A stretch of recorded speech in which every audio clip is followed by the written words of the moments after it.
Belong करती हूँ। By profession मैं एनटीटी प्रोफेसर थी, लेकिन फुल टाइम अब मैं सेफ शॉप कर रही हूँ और जिंदगी जब तक मेरी आखिरी सांस रहेगी सेफ शॉप के नाम रहेगी। मेरा खुद का कमिटमेंट है। Thank you. स्टार्टिंग में जब हमने बिजनेस को किया था तो संदीप सर ने अभी बताया कि लोग ये कह रहे थे कि फोन नहीं उठाएंगे। लोगों ने ऐसा ही किया, फोन भी नहीं उठाया।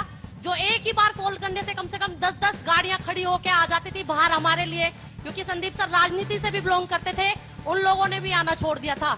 लेकिन मैं एक ही चीज कहूंगी, ये शुरू का सिर्फ संघर्ष था। 43 लोगों को हम दोनों ने प्लान दिखाया था स्टार्टिंग में, लेकिन आज 43 लोगों में से 19 लोगों की ज्वाइनिंग हमारे साथ आई थी और 19 लोगों में से 1000 का कारवां आज हमारे साथ खड़ा है। और एक चीज और मैं कहना चाहूंगी, लोग ये बातें कहते हैं कि परिवार छूट जाता है, रिश्तेदार छूट जाते हैं। आज मैं खुले मन से ये कह रही हूँ, परिवार तो दूसरा ऐसा बन जाता है, इस कलयुग में भी सतयुग वाला माहौल मिल जाता है इस सेफ शॉप के अंदर। हम 3 बहनों के एक ही भाई है। पहले बड़ी परेशानी होती थी कि एक भाई है, एक भाई है, एक भाई है। यहाँ पे सुरजीत भैया जैसे तो बड़े भाई मिले और हजारों भाई ऐसे मिल गए कि एक बार कोई मुझे तू तो कह के देखे, दुनिया को बिल्कुल राख न मिला दे तो बात रही। ऐसे भाई और बहन मिल गए। मैं एक ही चीज कहना चाहूंगी, जो यहाँ पे लेडीज बैठी हैं वो सिस्टम पे विश्वास करें। यहाँ पे सिर्फ एक ही चीज सिखाई जाती है कि जो भाई है वो परिवार को देखे, माँ बाप को देखे, भाई बहनों को देखे। जिसकी शादी हो चुकी है वो अपने बच्चों को भी देखे, अपनी वाइफ को भी देखे। यहाँ के संस्कार इतने अच्छे हैं। हर एक आदमी संपूर्ण नहीं होता, लेकिन मैं दावे से कहती हूँ, जो सेफ शॉप दिल से 3 साल कर ले वो संपूर्ण होगा, संपूर्ण होगा।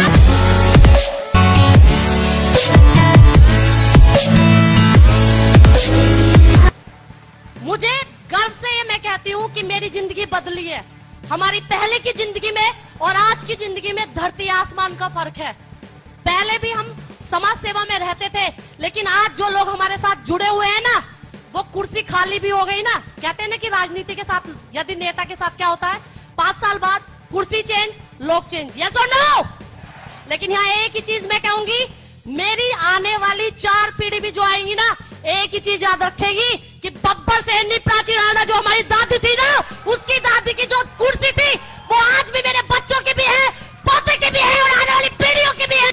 सबसे शुरू में जब मैंने ट्रेनिंग ली थी तो मात्र मेरा बेटा 3 महीने का था। जब मेरी दिशा ट्रेनिंग हुई थी, मैंने उसे गोद में ही रखा था और जसवीर महागुरु जी ने ट्रेनिंग दी थी।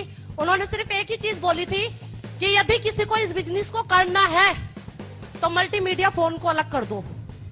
और आपको यकीन नहीं आएगा, मेरी दीदी और जिया जी ने तभी मुझे शादी की सालगिरह पे वो गिफ्ट दिया था फोन, और मैंने नैनीताल से आके अपने बेड में डाल दिया था।